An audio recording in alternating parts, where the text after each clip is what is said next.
What's up, everybody? Welcome back. Happy Skews Day to you all. It is February 20th, 2024. I'm Trae. That's Mark. How you doing there, Mark? Good, man. Enjoyed our pre-show talk about our various mental health issues. That was fun. Mm-hmm. The So got a good show today. We're talking about the freak out about the Russian space nuke and what it was based on, and it was basically nothing. But it's the fallout from it's deeply funny, and what they're actually fighting over is federal surveillance. So we're going to talk about that. Today, Prince William called for an end to the violence in Gaza, and you never really get to say this being from where we're from, but this inbred unemployed guy is right. Uh, it's just like the British monarchy's gone woke, Trey. Yeah. Uh, Biden, as an Irish anti-monarchist, probably won't listen to him, but whatever. Yeah, it's funny because it's like, his mamaw and papaw and so on, had a hand to play in this whole situation Caused to all begin this. with. But it's like, but there's two ways to look at that. You could look at that as like, oh, so you need to keep your mouth shut, or you could be like, Right. well, I mean, I guess you are qualified to talk about it if you're part of the bloodline that kicked this whole thing off. I guess you have a stake in the thing or whatever. So at least he's Yeah. saying this and not the Uh, opposite.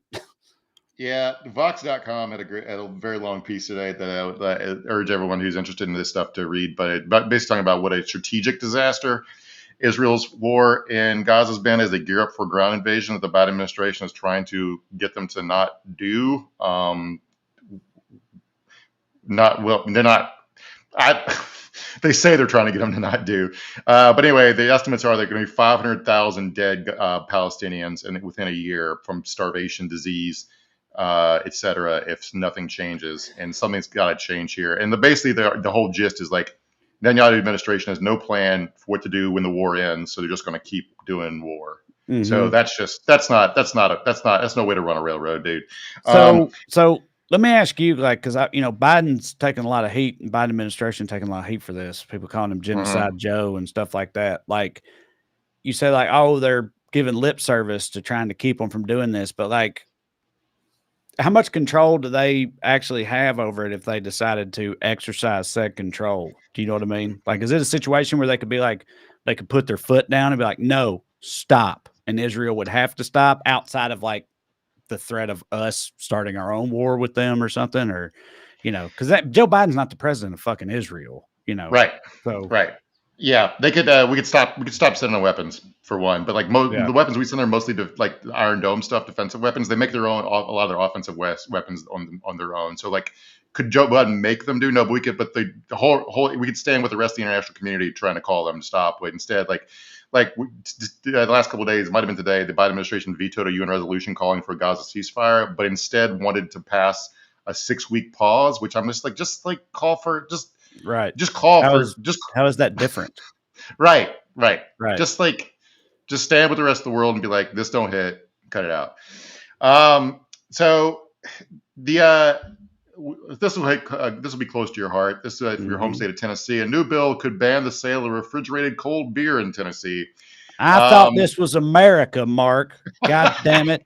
What kind of big government bullshit is this? A grown, tax-paying, red-blooded man can't even buy a cold six-pack of beer if he wants to after work. What the fuck are we doing here? Yeah, the idea of like this was fascinating to me. We'll get to the politics of it in a second because this is like red state Republicans doing this, obviously because it's Tennessee. Right.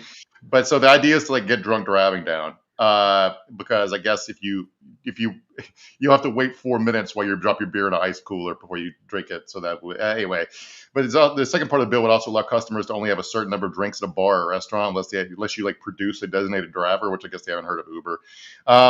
The bill was introduced by a couple guys, Representative Ron Gant and Senator Paul Rose. Drunk driving has always been a big issue for Rose, and Grant was the victim of a drunk driving act crash 2 years ago. Driver crossed against the median, hit him head on. He was airlifted and hospitalized for weeks with 14 broken bones. So it's just another example of Republicans noticing an issue when it happens to them personally. Mhm. Um, this part was funny for me. Ron Gant was at one point named a recipient of the Defender of Limited Government Award by the Institute of Legislative Analysis. So the small government guys, we got to stop gas stations from having refrigerators. Yeah. Um, so I'm old enough to remember, like, Virginia, where I'm from, drunk driving was pretty much legal until 1984, and when they outlawed it, It did not hit for my dad and his friends. Of course not. And this was largely seen as liberal nanny state bullshit. Yeah, Now, to be clear, we here at Weekly Skews are anti-drunk driving. of Nobody course. should do it. All right. But I just like this doesn't feel like it's gonna do anything, even if it passes, except to really No, annoy it's people. not. Yeah. This is one of those times where, like, and it's usually with shit like this where I feel more Republican than Republicans, I guess. Because again, my take on this, like I said, is like, ain't this America? What happened to fucking personal freedom? What the fuck are we doing here? You know, it's like you said, it's not going to change.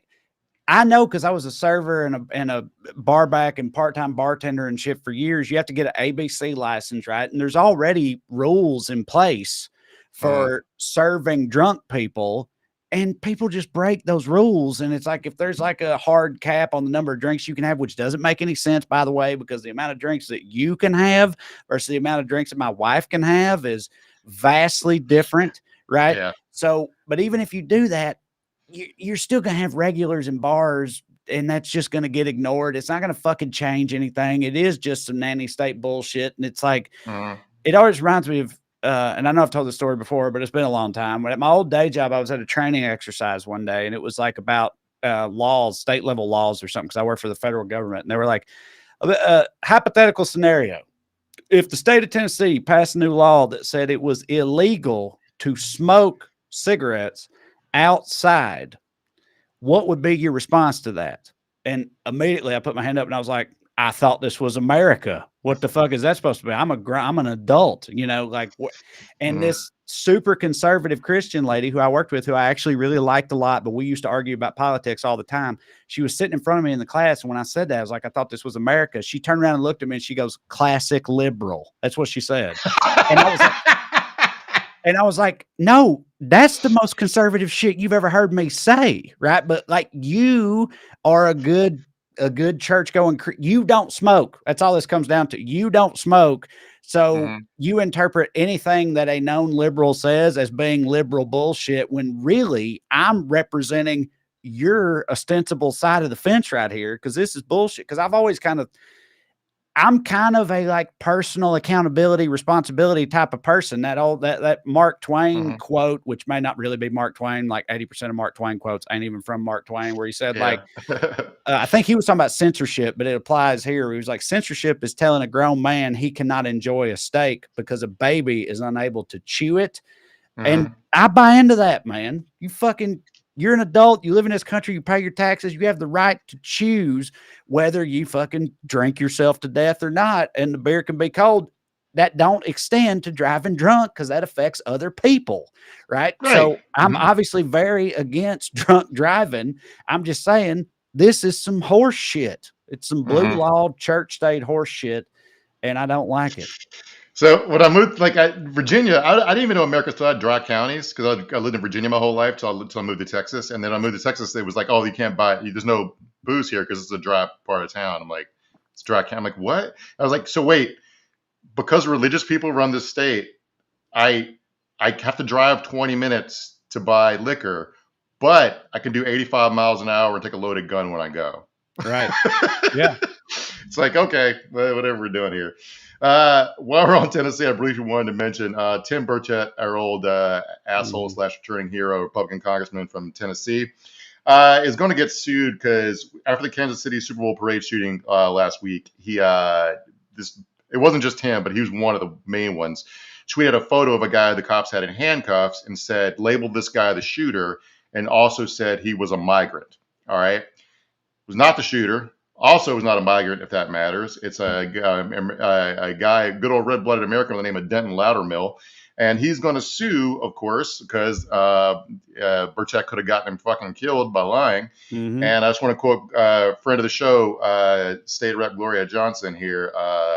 Imagine how this could affect your life, endanger your family. These folks are so quick to believe anything that confirms their bias. They don't even care about trying to be factual. Thank you, Gloria, for a new log line to the show. That pretty much sums up with everything we do here. And anyway, vote for Gloria. She's running against Marsha Blackburn. She rules. Marsha Blackburn don't. So there we go. Yeah, it's like there was after the Boston Marathon bombing, Reddit was on the case, and they Mm-hmm. falsely identified someone as being the bomber, and because they're not detectives or federal agents or any of that stuff, they're internet neckbeards, and it Mm-hmm. ruined that person's life, because this shit has massive implications, and it's almost like there's something to the idea of due process and actual subject matter experts and things of that nature trying to, you know, decipher the actual root causes of these situations. And we shouldn't just uh, kneel before the hive mind, just because it fits your narrative. Mm-hmm. You can just wait for actual information. You can just Right. do that. Yeah. But Mark, everybody's impatient now. It's not. You got to be. Fuck being right. You got to be first. Being first is the thing that Mm-hmm. matters the most. First to establish the narrative for whatever your political tribe is, regardless of any sort of basis and fact or reality. Yeah, Right. yeah. Creating reality. Facts and reality don't hit. Everybody knows it. All Mm-hmm. right. Well, let's get into it. Producer Matt is with us doing his thing back there behind the scenes. This is Weekly Skews. I want to remind y'all before we continue of a few items of business. Number one, if you'd like to see me perform stand-up comedy live, and you should, go to TraeCrowder.com. Check out my upcoming tour dates. I'll be in Indianapolis at Helium Comedy Club next weekend. Then we got Virginia, D.C., Vancouver, Seattle, Richmond, Virginia Beach, Pittsburgh, and a lot more coming up in the near future. So go to TraeCrowder.com, check it out, come and see me. Also on TraeCrowder.com, you can find a link to me and Corey's book, Round Here and Over Yonder, a front porch travel guide. It's a funny romp across these 50 U.S. states and also England and Scotland. So check that out. And lastly, if you enjoy this program and would like to show your support, you can do so by signing up on Patreon. You can go to weeklyskews.com/more, or you can just go on Patreon and search for my name. Either way works. $5 a month gets you access to full-length bonus episodes like the one we recorded last week. We do 2 a month. We cover things that we don't have time to get to in the main show, or things that happen in between, or just stuff we want to talk about. It's a lot of fun. If you like this show, you'll like that show, because it's basically this show. So sign up, get some more skews in your life, and support the show in the process. We appreciate you. Now, as for tonight, got some big breaking news for y'all. Russian space nukes. That's right. Have you heard the news? Duck and cover, everybody. Stop, drop, and roll. They're putting nukes in space. Sounds like a job Mm-hmm. for Space Force to me. But anyway, how much is there to really worry about here? We'll talk about all that a little later, but we got plenty of other stuff to get through in the meantime, starting with the Daily Dumbass. Matt, graphic, please.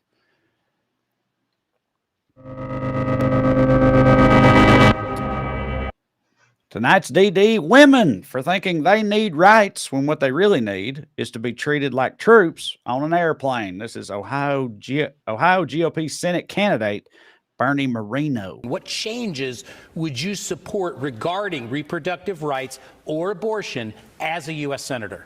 My daughter just took a flight to go back home to where she lives.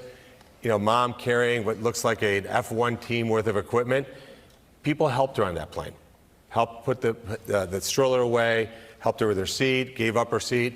Those are the kinds of things that we can do. Let's be a pro-mom, pro-family policy. What changes? Right. So it's been a while since Dodd overturned Roe v. Wade, and they still have no fucking answer. I mean, they don't want to say what they want to do. But anyway, if you want to hear who Bernie Moreno is, a car dealership owner who's American success story in the sense that he's being sued by his former business partner for ripping him off. His son-in-law is a Republican congressman named Max Miller, who we talked about before. So maybe his daughter was flying back to D.C. to help Max take away more women's rights. But Bernie's got the Trump endorsement, so I imagine he's got a leg up in this three-way race. We haven't talked about reproductive rights in a while. I just wanted to mention this because a lot of stuff's people are bored with it like it's old news, even though it's still driving a lot of voters. Meet the Press this weekend. They talked about this story, but NBC News confirmed reports that Trump proudly supports a 16-week national abortion ban. And the NPR reporter on that segment said, Trump is acting like a normal politician. He's trying to move to the center on abortion for a general election. And I'm sorry, but like a national abortion ban that would take away rights from women in 23 states that currently have them is not moving to the center on abortion. Right. Well, that's sort of the whole thing with our political dynamic in this country right now, right? The Overton window, right? That's what they call it. Like, it's shifted so far to the right. It's insane. Like, there's like right-wing parties and stuff in Europe that would qualify as like you know, commie leftist horse shit over here. Like our standard politically is so far to the right that counts as being moderate when of course it isn't. Right. America's governmentally anyway is a deeply right wing country. We just don't think of it though. So yeah, we don't think of everything that way. But so this other report from this past week: Trump allies prepare to infuse Christian nationalism in second administration. Basically, it's talking about the views the guys that Trump has put in charge of Project 2025 and what they actually believe. And by the way, they call themselves Christian nationalists. Their agenda includes overturning same-sex marriage, ending abortion, and reducing access to contraceptives, ending sex ed in schools, ending surrogacy, and ending no-fault divorce throughout the country. So basically, women will be property, and all the gay dudes have to get a woman as property. Also, ending sex education in schools, like. I mean, look, I'm from the South. I know this isn't anything new, but it's just such a wild stance to take. Like they think if they don't talk about sex in health class to teenagers, then fucking hormone-ridden teenagers aren't going to try to figure it out on their own. It's just such a head in the sand approach to the whole thing. It's like everybody knows that the whole abstinence-only education thing does not work. Teenagers going to be teenagers. They going pork. It's what they do. You should at least try to educate them as much as possible on the implications, the dangers, and consequences of said porking. Seems like a common sense approach to governance to me, but apparently they don't see it that way. Yeah, but the the birth rate's declining, especially the white American birth rates. You got to get teen pregnancy rates back up, I guess, is the goal. And like, so this happened on CNN today. So I'm not sure how you're supposed to like run a campaign in this kind of media environment where it's just like people just get on TV and say shit like a national abortion ban is like moving to the center. So, but the Biden administration's plan to fight back against it, and it's outlined pretty hilariously by this reporter. It's Joe Biden's plan to be more entertaining, I guess, by bank shotting off Trump. Yeah, Brianna, what we've learned is that President Biden himself personally instructed some of his top campaign aides to be even more aggressive in highlighting some of President Trump's more inflammatory and wild comments. We are told that the thrust of the president's direction was to significantly ramp up the campaign's efforts to highlight the crazy shit that Trump says in public. You know, All right. So he's got CNN reporter saying shit on live TV. I mean, how else are you supposed to put it? You know what I mean? Seems like a pretty good call to me. I feel like this is something people have been calling for a while. Like for a long time, the Biden administration's general position was to like not even acknowledge Trump, right? Like not even talk about it as much as possible. It's like, no, talk about how crazy all the shit he says is. And his supporters and the stuff they want to do because it's so far out there. Like, I don't think the average voter understands how deeply weird these motherfuckers are. Like this. Okay, let's talk about this case in Alabama. So the Alabama Supreme Court just ruled that frozen embryos are children and cited the Bible in the opinion. Now, these are movement conservatives. There's not some fringe outliers. These guys don't just hop off and make decisions. This is where the National Party is moving. All right. So the details of this case are wild. So basically, to get to the point, the case that decided that frozen embryos are legally people in Alabama, a patient next door to this fertility clinic at like a connected health facility wandered into the fertility clinic and where all these embryos were stored and dropped several containers. So this one random patient, Mr. Beaned, right into a laboratory and dumped a bunch of frozen embryos on the floor, and they were destroyed. 3 couples whose embryos were destroyed sued the clinic, but the judge threw out the lawsuit because the embryos were not covered under Alabama's quote wrongful death of a minor act. Now, I think they were due compensation, right? Obviously, because they paid a bunch of money for in vitro fertilization, and the product of that was destroyed, and also they're probably due to be compensated for like the pain and suffering of having the treatments be wasted. Absolutely, right? Right. And this can't have been their intent, because what they've effectively done is made in vitro fertilization impossible in the state of Alabama going forward. Right. Because I mean, I'm science dumb as hell, but like if you are a candidate for IVF, you need IVF. You like produce a number of embryos, right? Like not just one. It's not a one-shot thing. And so obviously you're not going to use all of them. And so in the state of Alabama's opinion, now all those other embryos in the process, you know, they count as real life human beings. So you'd be murdering all those if you didn't carry all of them to term. And the only possible approach to that is to just not have the process be legal at all. So there's going to be a lot of, good God-fearing Alabamians who just have fertility problems, who want desperately to have a nice Christian nuclear family, who are not going to be able to do that because of this. Right. So like I saw a number like again, this is the pro-life. This is essentially the pro-life position is that a bunch of people it shouldn't be allowed to have kids if they need scientific help with it. One estimate I saw, I didn't realize the number was this high, even though I know a bunch of people who've had fertility treatments to have kids. But this number I read, like it's just one place, but said 15% of people need fertility treatments to help having kids. That's so significant. That's 1 in 6 couples need some help. Now, while people are waiting longer and longer to have kids for economic reasons, because like you're just not in a position to do it when you're fucking 22 anymore, generally speaking. Right. Lifestyle reasons, just because they want to. Yeah. Society works and like, but the biological truth of the matter is, when you do that, when you get into your 30s and whatnot, it becomes harder, oftentimes significantly harder to conceive. And so it leaves more and more people needing to, employ these types of mechanisms, which is fine, should be fine, but not according to Alabama, I guess.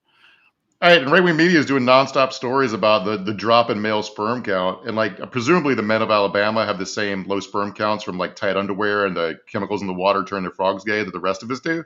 Right. But I don't really understand what they think. This is just deeply fucking silly, irresponsible people in charge of everything. And I want to read here from the Chief Justice's concurrence. In summary, the theological-based view of the sanctity of life adopted by the people of Alabama encompasses the following. God made every person in his image. This is the Chief Justice of the Supreme Court. Each person, therefore, has a value that far exceeds the ability of humans to calculate.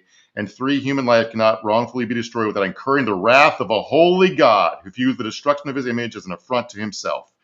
Yeah. So remember, this is the founding fathers who came up with the idea of separation in church and state would love for a state Supreme Court to be invoking the glory of holy God or whatever in their opinions. It's wild.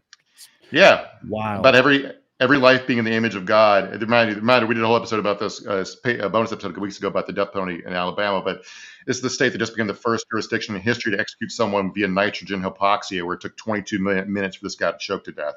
And he's saying human life cannot be wrongfully destroyed without incurring the wrath of a holy God. But downstream from this, like talking about how they don't understand the implications of their own decisions in their own words. If every frozen embryo has the same rights as a child, doesn't that mean that the embryos that don't get implanted have a right to be implanted? And if so, where do you find those uteruses? Are you going to draft to find surrogates? Because they're also trying to outlaw surrogacy. Like if you go get IVF and it makes 10 embryos, they plant 3 the first go, 1 of them takes. You got 7 left. You have to have 7 more fucking children. This is absolutely insane. And if you need more evidence for what these freaks actually want, a new abortion bill in Oklahoma would also restrict contraceptives, IUDs, and create a statewide abortion database. They want to put women on a list who've gotten abortions. It's also, they're going to put a lot of contraceptives. They're currently available over the counter to needing physician approval. And they seem to think that these people hate IUDs for reasons I can't even really get to the bottom of. They seem to think that IUDs cause abortions, which doesn't make any sort of sense. But whatever. Well, isn't their whole thing? I mean, the hardcore fundamentalists, isn't their whole thing that like sex is only supposed to result in procreation? Like if you're not having sex with the intended result of having a baby, then it's a sin or something, even if you're married. Like they don't believe in birth control, period. I mean, I dated a girl in high school who was like a hardcore old style Catholic, and they didn't believe in birth control. And that's the reason why, right? Like you ain't ready to have a baby, you can't be banging. Sure, but like IUDs and birth control, like I used to do this joke in my act, but like it's like even calling it birth control is sort of proof that a man named it, because it does so much other stuff, like reducing the risk of breast cancer and making your cycle more regular and less like it's like, oh, but you're saying the main thing is we don't have to pull out, right? That's the main thing. Yeah. Right. It is pretty sweet. I can't imagine like going to bat for, opposing that. You know what I mean? It's like these Christian conservatives want to outlaw porn and stuff. Like there's got to be some redneck old boys who love Trump who still hear this stuff and they're like, hold on, buddy. Let's rein it in a few notches. God damn. They're taking away your cold beer. They're taking away your unprotected sex. Yeah. Right. Liberals want you to have cold beer and unprotected sex. That's our whole thing. Put it on a bumper sticker. Come on over to the dark side. All right. Our honorable mention for Daily Dumbass is Joe Biden for not rolling out his own line of Reebok pumps. That's right. I don't know if y'all have seen this, but exciting news from Trump world. I can seriously see those, but nobody merchandises like Donald Trump does. There is nobody who can move merch like Donald Trump. I've never seen any Joe Biden merchandise anywhere. Nikki Haley has tried it. She has failed. Donald Trump knows what he's doing. And if we want to talk about connecting with young people, maybe not the worst idea in the world. Right. Connect with the young people with the ugliest fucking sneaker. Like, I actually go back and forth on whether these are hideous or not. Like, if they weren't Trump affiliated and I saw somebody who wasn't me wearing them, I'll be like, oh, those are fucking sweet, right? But they are Trump affiliated. And Matt, if you pull up the still image, I want people to get a close look at this sneaker before I tell you how much they fucking cost, because it's insane. These are the Never Surrender high tops, and Trump was selling them for $399. I will give him this though; they were better than Kobe's last Adidas shoe. Do you remember this, Trae, from 2001? That is the space or the Tesla truck. What's it? Cybertruck. That is the Cybertruck of sneakers right there. That's truly unfortunate. So Trump went to SneakerCon in Philadelphia to roll this out, and I have no idea why he thought going like the kind of people who go to sneaker conventions, right, are like younger, hip. Yeah. They're hype beasts. Not really right. They're not really into. Are going to love Donald Trump? I don't think so. Some people did cheer, but overall, this is what the general reaction sounded like. If you have this video, Matt. Wow, a lot of emotion. There's a lot of emotion in this room. Thank you. All right, you can cut it back. So let me quote here from a Philadelphia author by the name of Kim Kelly. I don't know why he thought this would go well for him. Philadelphians would literally boo God. I mean, to be fair, that is not untrue. You're a Dallas Cowboys fans. The Philly, they will boo him. They famously threw batteries at Santa Claus and stuff. They wild up there. I know the Eagles season didn't end well this year, but they were booing them at halftime for being down a touchdown when they were 10-1. Mm-hmm. like Jesus Christ, what do you people want? So as far as the actual sneakers, there are 1,000 pairs. They said they're going to make 1,000 pairs total, and they sold out. So that means he sold, made $400,000 back, or the company selling the shoes did a $350 million judgment bill last week. 10 of these were autographed. As of Monday morning, more than 30 pairs were listed on eBay for thousands of dollars. At least 50 pairs appear to have already been sold on eBay, though there's no way to know if all the sales are authentic. And there's also knockoffs. There's a similar pair of hot tops listed on Temu for $18 right now. On Reddit, some users suggested it'd be easy to manipulate the pair to look like Trump's. There's also like it's Louis Vuitton angle here, where I guess Louis Vuitton owns like the trademark is having a red sole in the sneaker for a shoe that isn't red, and Trump just did that. So there's so many layers of scam here that it's hard to tease out. Yeah, I feel like I guess like McEnany or whatever said, if they're trying to like connect with the youth or whatever through these, I guess that makes it make some sense. But I feel like if you're talking about just making money, they'd do way better to have like Trump branded orthopedic inserts or something like that. You know what I mean? As opposed to these like hype beast high tops they've got. Just seems like the wrong demographic. Make some Papal friendly shoes, dude, and they'll rake it in. You know what I mean? It's always this and NFTs and stuff. Like, you trying to make money or not, And also what she said about like, I don't know any Biden merch. It's like we've talked about before with yard signs and bumper stickers and shit like that. It's just like people that are going to vote for Biden generally, by and large, are just nowhere near as cultish as they are. It's not about that. It's not it's not a pro wrestling storyline or whatever. Right. This is the guy I hope will keep us from the brink. That's all. It doesn't mean that I'm like, tattooing his face on my ass or whatnot, but that's that's just kind of a fundamental difference between the two. So no wonder Trump outsells everybody in merch. It's not at all surprising. Right. Like if you see me with a political bumper sticker on my car, I'm in the middle of driving to park on some train tracks and end it all. It's not really what I'm looking for at all. So the company making the sneakers is called 45 Footwear LLC, and they paid Trump's corp, which is CIC Ventures, which I'm assuming is Commander in Chief Ventures, a licensing fee. So Trump's not involved with the making or design of the sneaker at all. 45 Footwear LLC is based in Sheridan, Wyoming, at a rundown storefront in a shopping mall beside a chiropractor and a Sherwin-Williams. And the LLC that established its existence on January 31st, so just 3 weeks ago, this company began existing, and now they're pumping out sneakers. And not for nothing, when we did our episodes about the Panama Papers, we've noted this, but Wyoming has become a center of a lot of global money laundering because of their loose standards for setting up LLCs. Basically, what you do is you just have some American be your quote unquote registered agent. And they just like they're the face of your company in America, and they might not even know who runs the actual company. They interviewed one woman in this story who's like literally the registered agent for like 400 different companies. Just collects a check from them for being a woman in Wyoming. So I don't know who actually owns 45 Footwear. I don't know if anyone else does, or if Trump even knows. But it's going to be hilarious if this is a front for like ISIS or Khmer Rouge 2 or some shit. Right. And Trump's like helping them launder money. Also, like, it's not clear how many of these pairs of shoes actually existed. Some people did leave SneakerCon with them, the autograph pairs. But if you click on the link and look through the fine print, it says that shoes won't ship for another 5 months because they haven't been made yet. So when Trump claimed they sold out, he's lying. There's no stock to sell out. And also, they note on there that they're not paying the sales tax, so you're on the hook to figure out how to pay the sales tax. So if you buy these, you're making a 5-month interest-free loan to someone who is hopefully not evil, and then maybe also signing up for sales tax fraud, which is what the government killed Eric Garner for doing with Lucy cigarettes. So, sure. Yeah. I feel like if you buy these, you kind of, you're signing up for the evil. You said hopefully not evil, but it's actually the opposite. It's like, really hope this money goes to something evil. Why else would you buy these? What if it's Hamas? Yeah. It's like, remember when Hobby Lobby the people that own Hobby Lobby got caught funding ISIS? Yeah.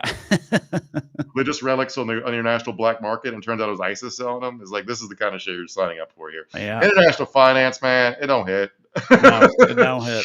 Yeah. All right. Honorable mention, Martin Luther King for writing all them letters from jail, where, of course, he ended up on account of all his speeding tickets or something. I don't know. Who can recall? Anyway. Is Donald Trump at risk of being America's first real political prisoner? Oh, God. This might be the clip that drove me fucking insane. All right. Like, if you just look through like the recent news, the protesters locked up for in the Atlanta Cop City shit for just hanging posters and having poetry nights on RICO charges. Just a short list off the top of my head: Leonard Peltier, the AIM members of AIM who occupied Wounded Knee in the 70s. Peltier and the people with Wounded Knee did stuff. Like Peltier said he did actually shoot the FBI agents, but he was involved in the shootout. But anyway, but then you got people who are actually innocent, like Sacco and Vanzetti, or who are probably innocent, and then like the Chicago 7, who were tried for a crime that didn't even fucking happen. Right.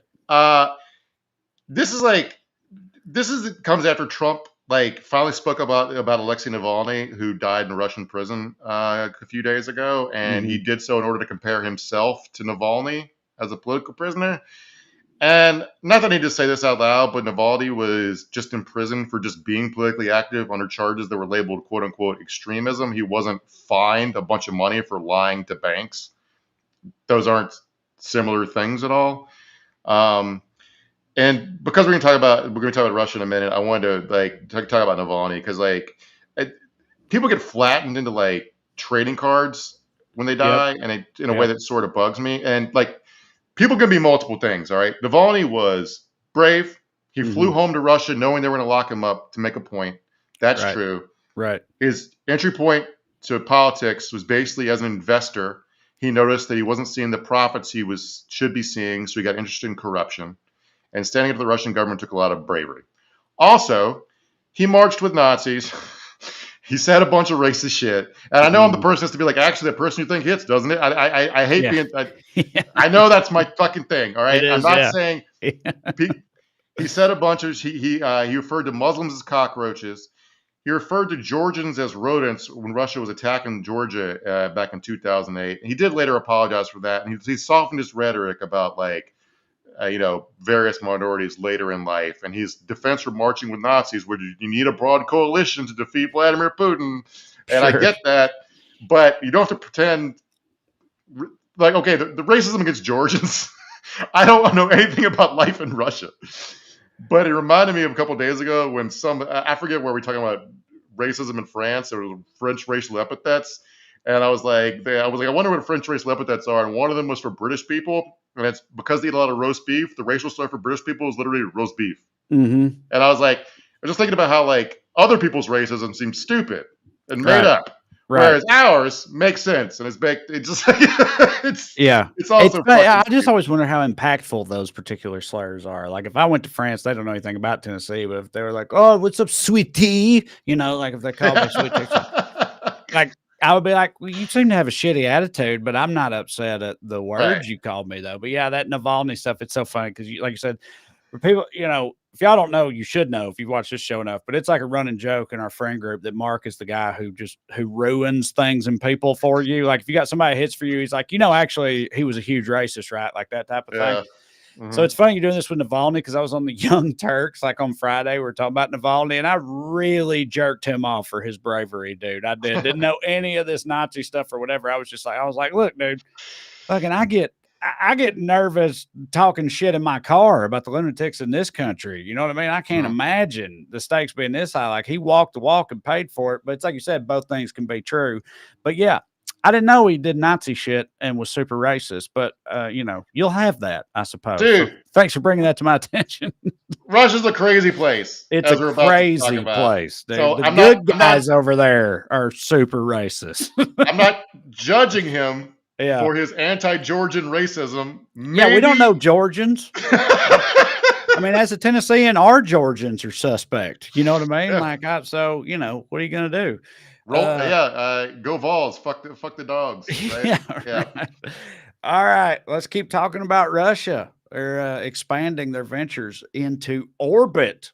Mark. All right. So last week there was like a 2-day panic. That's still sort of ongoing because Mike Turner, the Republican chair of one of the House Intel committees, of the House Intel Committee, called for the Biden administration to declassify some information related to a Russian weapon in space. And then everybody was off and running. And then let's look at some ABC News' breathless straight news coverage of this and how afraid should we all be, but said it in a tone of voice the guy's very, very afraid. Turn now to the chaos and alarm on Capitol Hill today after cryptic words over Russia and a potential nuclear threat in space. The Republican head of the House Intelligence Committee catching Americans off guard, suggesting there is a serious national security threat, even before a scheduled briefing tomorrow with the White House. So tonight here, what is this threat? As the Republican House Speaker then said today, there's no reason for panic. Mary Bruce at the White House. There's no tonight that cryptic warning from the Republican chairman. Cut it, Matt. There's no reason to panic. That guy sounds like the most panicked motherfucker I've ever heard in my life. Mm-hmm. This is one of those things where I wish people would be less paranoid and more skeptical. Do you know what I'm saying? Right. Like, how can you walk around being like, I don't trust you like Russian space nukes to the point where I'm scared we're all going to die, but I'm going to take this one member of Congress's word for it that we should all be very afraid, right? Yeah, well, it's like I feel like before the whole Ukraine thing, which is a wild way to phrase that, I suppose, but before the whole Ukraine thing, like there was this sort of this trepidation in America about Russia being this like sleeping giant militarily speaking, like, oh, you don't want that smoke from Russia, you know what I mean? Like they still like war wise, you don't want to fuck with Russia, right? Was like a conceit that I feel like a lot of the Western world held. And then I feel like since the Ukraine situation, one of the worst things that I feel like that's happened to Russia PR wise, it's kind of exposed that as being horse shit. You know what I mean? They've exposed their own like incompetency and basement tier level of military operations in a lot of places. So I feel like now hearing them talk about we have nukes in space, you know what I mean? It's like hearing North Korea threaten to blow up the moon or something. Right. You know, they're always saber rattling and saying wild shit. And if you heard North Korea say they're going to blow up the moon, I don't think anybody in this country would genuinely panic, even though we do love the moon and we own the moon. We claimed the moon in 1969. It's our moon. It's not their moon. It's our moon. We don't want it to get blown up by them. But like, if they said that, we wouldn't be worried about them blowing up the moon. You know, I feel like it's a similar type of thing, or should be. It's like, if you guys, it's a very famous speech, but you haven't seen a Dwight Eisenhower's speech leaving office about the military-industrial complex. I feel like every American should be required to watch it like twice a year. Because like, if there's not an enemy, you got to make one up, right? And yet Russia has nukes. It's not like we should provoke them or anything, but also like, I would have thought when their tanks fell apart and were rusty trying to drive it into Ukraine, it'd been like, okay, I see what's happening here. But like, so how this all came about. So Mike Turner, the chair of the House Intel Committee, he's normally not a crank by 2024 Republican standards. His main thing is just normal corruption. Like his ex-wife is a lobbyist, and his net worth has gone up like tenfold since he's been in his office. And in 2008 and 2010, Turner was listed as one of the most corrupt members of Congress by Citizens for Responsibility and Ethics in Washington. So if you're wondering what's actually going on, Turner seems to be up to two things. Maybe three, because he is for getting more aid to Ukraine. So saber rattling about Russia could be part of that. But also one of the things Congress is fighting about right now is trying to figure out whether or not to reauthorize Section 702 of the Foreign Intelligence Surveillance Act, which expires in April. He might be trying to make people afraid of national security threats to pass that. And he also might, just because he's a Republican, might be trying to imply that the Biden administration is unprepared for some big new threat or whatever. Section 702, if you're not familiar with it, is one of those Patriot Act-like things that like lets the NSA watch us all pee. What it actually does is it permits the NSA to acquire the communications of pretty much any foreigner abroad without getting an individualized court order. And the issue with that, if you care, is a lot of Americans talk to people overseas. So if you email somebody overseas, the federal government can read your email or listen to your calls and read your text messages without having to do anything. Man, I just have been living under the assumption that they're totally doing that anyway. If they have, the intention to in the first place, you know what I mean? Sections, whatever aside, like the NSA, they be listening if they want to listen. Yeah, but at least if there's a law that doesn't authorize it, when they get caught doing it, they get in trouble. It's a problem, right? Yeah, you're right. But this information comes to the Brennan Center for Justice. You want to talk about what they've been caught doing? The FBI conducted warrantless searches in Section 702, acquired information to access communications of Black Lives Matter protesters, U.S. government officials, journalists, political commentators, and 19,000 donors to a single congressional campaign. So I don't even know, there might not have been a foreign person involved in that. They just scooped it all up. Some people, of course, because Americans still has some civil libertarians, want to reform this law, but Joe Biden and Mike Turner do not. They think it's fine the way it is. And I do want to say, I get why every executive branch wants as much power as it can get, because that's the way the system's supposed to work. The branches are supposed to fight each other over it. But also, I wish Democratic presidents wouldn't try to accrue all this power for the executive branch. They're going to have to hand over to Donald fucking Trump, Right. So that's the context of this political fight. So maybe why Mike Turner called for everybody, because when he called for everybody for it to be released, the other gang of 8 people in Congress who were read in on this, and the executive branch, the Biden administration, were all like, "What? Why now? What the hell? What's happening now that makes this?" Because it didn't make any sort of sense to anybody who was read in on it. Let's talk about the weapon itself. The basic story is Russia may be thinking of putting nuclear weapons into orbit, or maybe it's just nuclear powered. It's probably like an EMP related thing, as a nuclear blast makes an electromagnetic pulse and would disable our satellites, which is a normal thing you would kind of expect anybody who might face American military threat to be trying to figure out the capability to do, because that's one of our big advantages is smart bombs and very well targeted missiles with GPS abilities, and also international like communications rapidly world round. And I'm sure we have that's normal in the game type stuff. Yeah. You know what I'm saying? There's nothing to panic about. It's like the Russian government wants to protect the interests of the Russian government. Like they want to be able to counterbalance our strengths. That's baked into all this fucking pissing contest international relations bullshit. So like freaking out about it sounds like, are you born yesterday?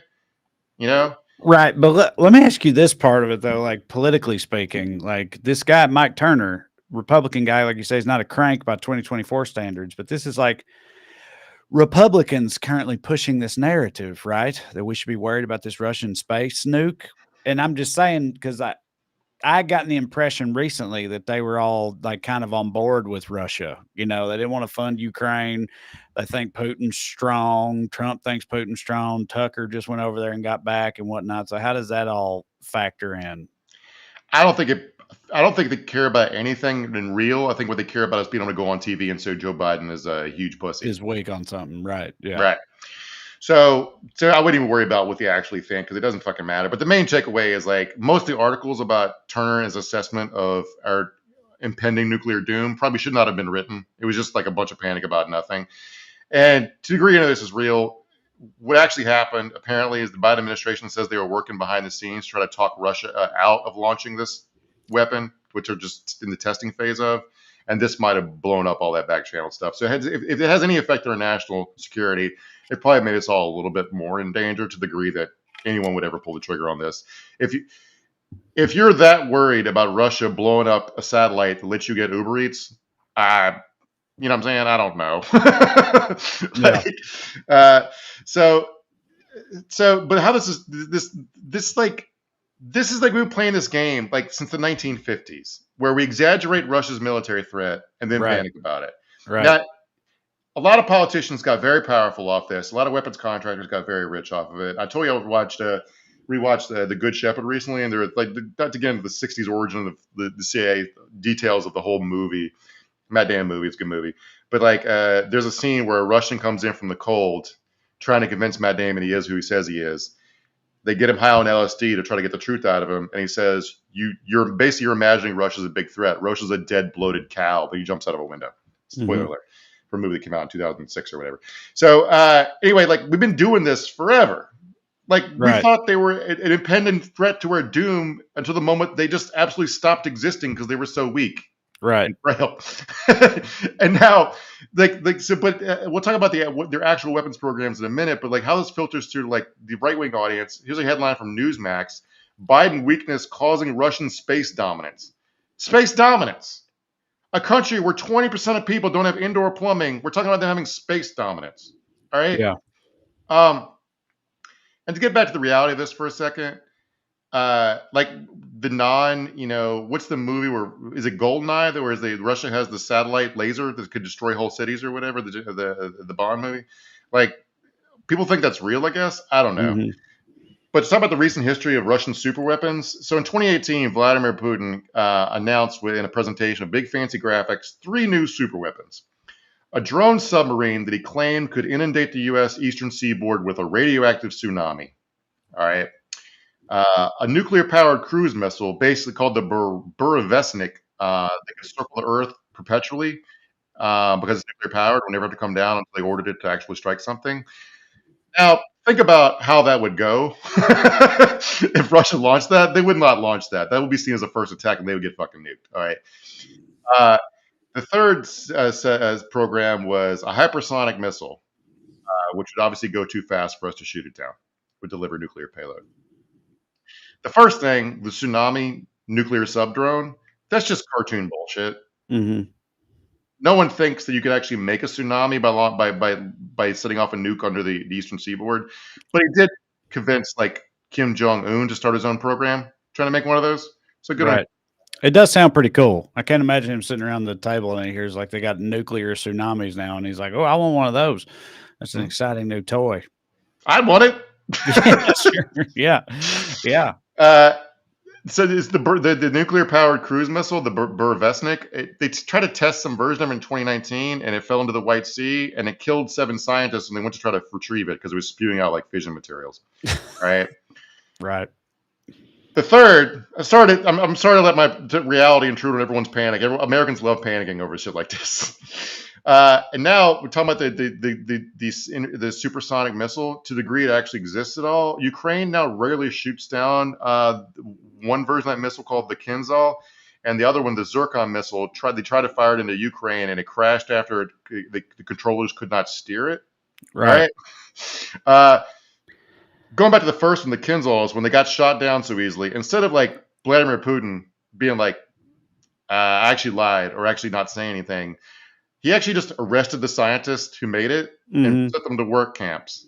Yeah. Rather than admit he was just bullshitting about the capabilities of his made up fucking super weapon. So, right. See, I'm that's not what I'm saying saying. They've kind of exposed themselves, Russia, as being like the Wile E. Coyote of the, of the global geopolitical landscape or whatever. Like they just got all these like big fucking Acme traps and stuff. They're putting together these big elaborate plans that just blow up in their face or fail miserably, and the Roadrunner just keeps on beeping. I mean, look, we got Dolphin submarine mine detectors. We got those actually work. We also have like the weather, the DARPA trying to make weather machines, and we got like the guys who took LSD and tried to do telepathy with goats and move stuff with their minds and for the army. Like it's not like everybody does this harebrained shit. You know, the Nazis tried to do witchcraft. Like it's like everybody's trying to get a leg up on everybody, right? Including Russia trying to make a device that would take out our satellites, because that's what you'd want to do if you got in a shooting war with America. And we're always talking about getting shooting wars with everybody. And I'm like, we got guns, they got guns, everybody got guns. Don't worry, like this is the world. Sorry, I don't know. It's just what it is. Yep. So what you're saying is, Mark, we don't need to build new space nuke bunkers. We don't need to build elaborate bunkers in our backyard, stock them full of potted meat and whatnot. Dude, what's scary? My wife has the worst sense of direction in the world, and she refuses. Like she once asked me what direction North Hollywood was from Hollywood. All right. Now I would not ask that question, but if I was like in Hollywood, I would have no capacity to tell you which way North Hollywood was from Hollywood. North. You know what I mean? North. I know, but what I'm saying is if we were standing in Hollywood and you're like, which way is North Hollywood? Never in a million years could I tell you which way. You know, we went to grocery store the other day. She turned the wrong direction coming out of the Ralph's because that's the direction we had come from, because we made another stop. And I was like, where are we going this way? We live that way. She's like, she's going back the way we got there. I'm like, what the?